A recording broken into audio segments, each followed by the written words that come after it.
Quelqu'un m'a posé la question de savoir pourquoi est-ce que l'Afrique n'a pas connu, comme on le voit avec d'autres continents, euh, pendant des décennies, dans les temps modernes, des développements colossaux, mais vraiment considérables. Je lui ai dit, il peut y avoir plusieurs raisons, mais que j'allais euh, prendre le temps de lui expliquer l'une des raisons majeures qui justifie cela. Et aujourd'hui, ce soir, j'aimerais te partager cette raison majeure-là. En fait, j'aimerais te partager le pourquoi de cette raison majeure.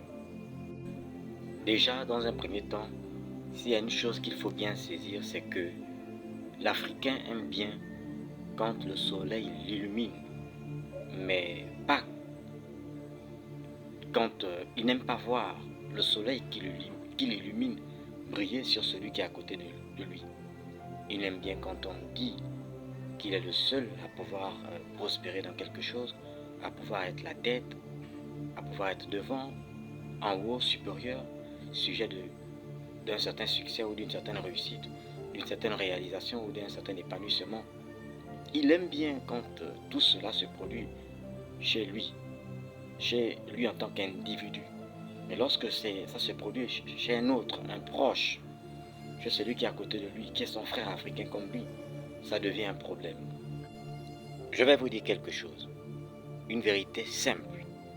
Chez nous en Afrique, lorsqu'un frère, un confrère, un proche, ami, parent ou une connaissance, un voisin ou un collègue de classe, de travail, issu d'un quelconque domaine que l'on peut mentionner, et en fait se révèle pour être un sujet qui fait l'exception, qui est au devant de quelque chose en termes de progrès. Lorsque chez nous en Afrique, lorsque quelqu'un est symbole d'un progrès, sujet d'une supériorité, ou se révèle encore, autrement dit, pour être un dévancier, quelqu'un qui a connu le succès, la réussite, la réalisation ou de l'épanouissement, qui a généré un rendement extra, mais vraiment particulier. Avant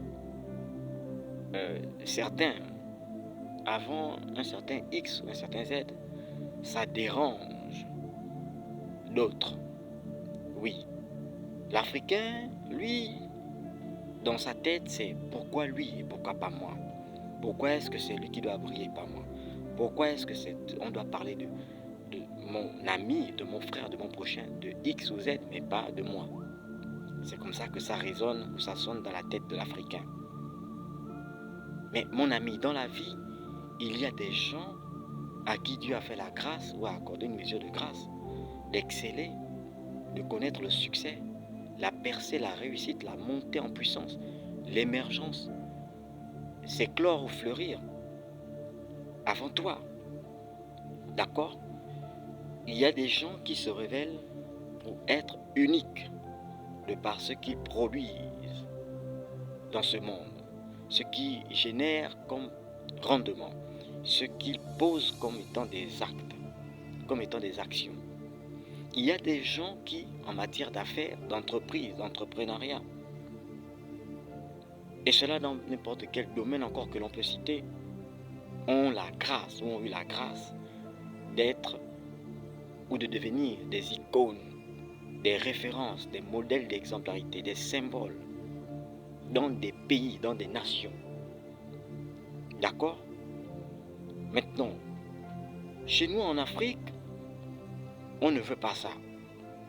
L'Africain est celui qui est souvent le premier à combattre son propre frère. Le développement dont on parle souvent là, chez son propre frère. La réussite chez son propre frère. Le changement des choses en termes de radicalité chez son propre frère. Et cette mentalité est une mentalité qui a été en fait générée, engendrée par nos ancêtres il y a longtemps et qu'ils ont entretenu dans leur âme, dans leur esprit, dans leur corps, dans leur tête, dans leur métanoïa. En fait, ils ont tellement entretenu ça que ça finit par s'ancrer dans leur mémoire mentale, au point que cela a été transmis aux descendants par le lien de sang. S'il est vrai que tous nos ancêtres africains ne s'inscrivent pas, ne se sont pas inscrits en faux dans ce que je viens d'énoncer, il faut dire que plusieurs ancêtres s'inscrivent dans ce que je suis en train de dire là. Regardez, lorsque les colons sont venus en Afrique, ils ont réussi à captiver, voilà, c'est ça, à avoir la même mise sur plusieurs de nos frères et sœurs africains à cause des Africains comme eux-mêmes, des Africains comme nous-mêmes. Voilà, de plusieurs qui avaient la posture de chef, qui étaient des chefs, qui étaient des hiérarches, ou qui ne l'étaient pas, mais qui ont vendu leurs propres frères africains. Moi, je n'encourage pas les gens à embrasser le fétichisme ou le maraboutage, d'accord? Je suis chrétien, j'ai la foi arrivée que sur et dans le Seigneur Jésus-Christ, mais en parlant des fétiches, ou du monde du fétichisme, des pouvoirs des fétiches, qui faisaient la force de plusieurs guerriers africains jadis, qui ont résisté aux Blancs. Dites-moi, la question que je vous pose est, comment les Blancs ont pu saisir un bon nombre de ces guerriers qui étaient très forts et avaient des pouvoirs mystico-spirituels, des pouvoirs occultes, liés au domaine des fétiches? Comment on a pu les avoir? Mais c'est parce que d'autres frères africains ont fini par dire ce qui faisait leur force, leur pouvoir mystique, mystico-spirituel, occulté. Vous comprenez? Ça, c'est un exemple parmi tant d'autres. D'accord? L'autre exemple que je vais prendre, c'est que ceux qui vendaient leurs frères, là, pas parce qu'ils ont été contraints par les colons, parce que certains m'ont dit, ouais, mais ils ont été contraints. Non, non, non, non, non, non. Ils n'ont pas été contraints, ceux qui vendaient leurs frères. Ils l'ont fait, il faut le dire, il faut qu'on se dise la vérité, à cause de quelques privilèges et quelques avantages. Et c'est cette même mentalité-là qui a été entretenue dans les temps modernes et qui continue d'être entretenue par certains qui sont des leaders politiques, pour certains qui ne sont plus au pouvoir, qui sont aujourd'hui malades ou morts, et pour d'autres encore qui sont au pouvoir, aux affaires, dans nos différents pays africains.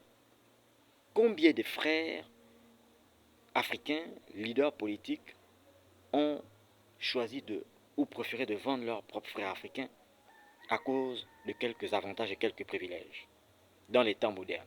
Vous voyez, c'est une mentalité qui est là depuis des siècles et qui a été entretenue fortement jusqu'à ce jour. J'en viendrai sur toujours le même sujet avec un autre numéro plus tard.